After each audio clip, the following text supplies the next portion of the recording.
Morning. It's good to be back with you again as we continue together in our time in Romans chapter 8. We're going to finish out Romans 8, and then we'll get back to Acts. We'll probably get back to Acts middle of next week, but I just wanted to kind of resume our time together looking at Romans 8. I just love this chapter. It's just one of my favorite chapters in the whole Bible, and I just wanted to kind of walk through this wonderful chapter together with you. So today we're going to pick up in Romans 8. We're looking at verses 18 through 25. That's Romans 8, 18 through 25. And just for those that are new to Rooted, I read from the New Revised Standard Version of the Bible. But you're free to read from any version that you like. But I do read from the NRSV. So it says this here. And this passage here is going to sound very confusing. Remember I said earlier, or 2 days ago, that Paul wrote Romans as a theological introduction, so it's very deep. This passage here is one of the deepest passages in all the Bible to me, and it explains so much of the world to me. So one of the reasons why I love Romans is frankly this passage here. It's not going to sound like it. You're going to say, why do you like this passage? But it's going to make things make sense. Let me read to you Romans 8, 18 through 25. I consider the sufferings of this present age are not worth comparing with the glory to be revealed in us. For the creation waits with eager longing for the revealing of the children of God. For the creation was subjected to futility, not by its own will, but by the will of the one who subjected it, in hope that the creation itself will be set free from its bondage to decay and will obtain the freedom of the glory of the children of God. We know that the whole of creation has been groaning in labor pains until now. And not only creation, but we ourselves, who have the first fruits of the Spirit, groan inwardly while we wait for adoption, the redemption of our bodies. For in hope we were saved. No hope that has been seen is not hope. For who hopes in what is seen? But we hope in what we do not see. We wait for it with patience. I've said before, patience is not one of my gifts. I struggle with patience. But this passage to me just hits on something that's so pivotal. Verse 20. Verse 19.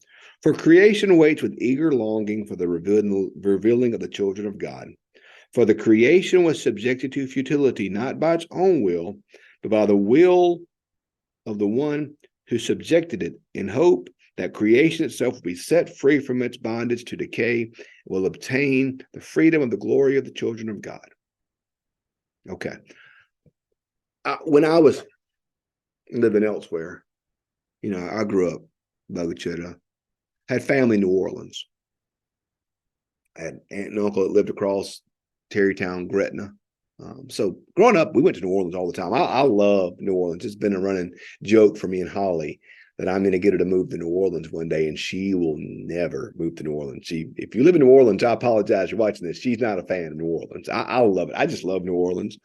We went down a few years back to a U2 concert, and we were walking from where we ate to the Superdome, and I was like, isn't this great? Look at this energy. Feel the energy here. All the people. This is wonderful. And she said, Andy, there's a guy there in a hospital gown. I'm like, well, maybe he just got out of the hospital. Who are we? So I love New Orleans. I do. Grew up going to Jackson Square, all that. I lived in different places, and not everyone knew New Orleans. Not everybody went to New Orleans all throughout their childhood like I did. So when Katrina hit, I heard a lot of people say, Katrina was God's judgment against New Orleans for its wickedness. Now, I'm not going to sit here and argue about the wickedness of New Orleans. But when I heard that, I would say sometimes, I said, well, that's interesting concept. Here's my only problem with it. If God is going to smite New Orleans for its wickedness, how come the only part of New Orleans that wasn't flooded was the French Quarter?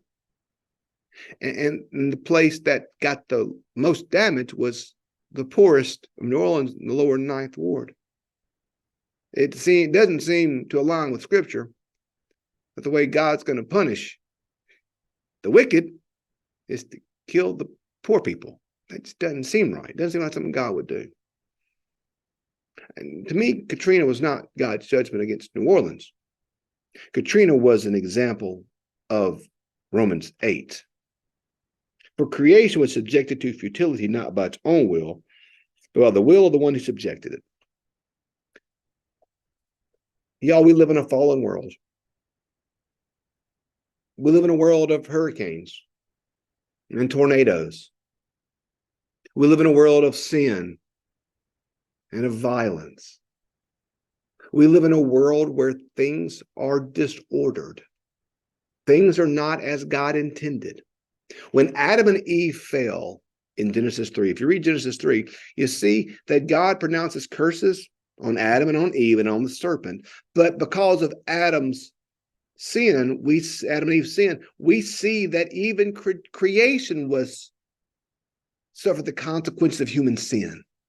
For he said, thorns and by bread you'll live, my sweat of your brow, and you'll grow thorns and thistles. And that the fall wasn't just for Adam and Eve, but the fall was cosmic in nature. The fall affected everything. So we live in a world that's disordered. And we see this laid out in Isaiah. You remember in Isaiah?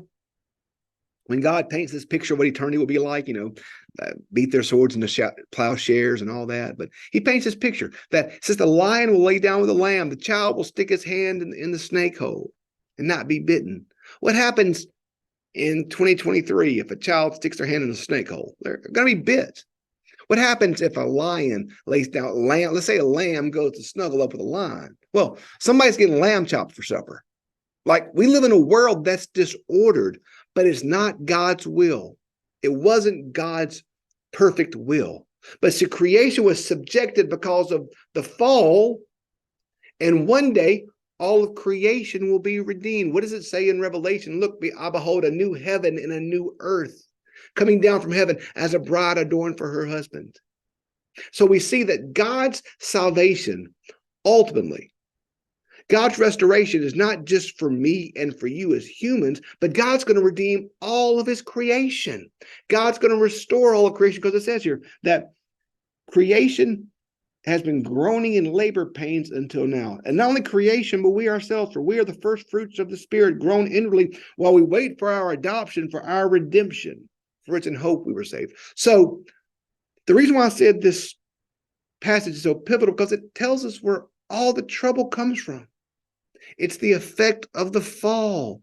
We live in a fallen and broken world. As Paul says in Romans 7, the very things I should not do are the things I find myself doing.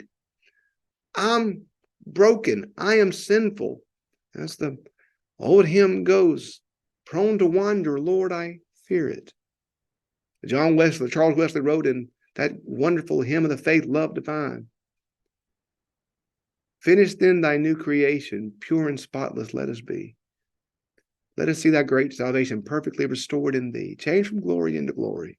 So we see that God longs to redeem and restore me and you from the fall, me and you from the effect and the reality of sin that plagues us both in our actions, the things we do, as well as in our nature, our desires. So it isn't just that we have sinful actions, but that we have a sinful nature that God longs to redeem. And then we see here that it isn't just you and me that are going to be redeemed, but it's going to be all of creation. For all of creation groans as if in the pain of childbirth. So that's why we have sickness and illness. That's why we have cancer. That's why we have abuse and addiction. That's why we have all these things. And that's why in eternity, there's going to be no more sickness, pain, and death, because it will be perfectly restored. There will be no more of these things that plague us and that haunt us now, but it will be perfectly restored. That's God's desire for me and for you, and that's God's desire for all of creation. All of creation groans, waiting for its redemption. When Adam and Eve fell, they took all of creation with them, and that creation suffered the cosmic effect of sin, and that one day it will be restored. That's our hope. That's why we have hope. He says, for what we see We have hope. Well, we do not see, we have hope. For who hopes what they've seen? One day, y'all, God's going to fix this. One day, when the Lord returns, Christ is going to restore all these things, and then creation will be restored. And you and I will be restored as God made us. So keep the hope. Keep the faith. God's going to fix all this one day. All of creation groans, and we groan too, looking for our hope. Thanks for joining us. We'll pick back up Monday with verse 26. Hope you have a great weekend. If you're in the Madison, Mississippi area, Jackson area, we'd love to have you worship with us at St. Matthew's United Methodist Church this Sunday at 8:30 or 11 traditional, or 11 o'clock intersection. Thanks for being with us today. Have a great day.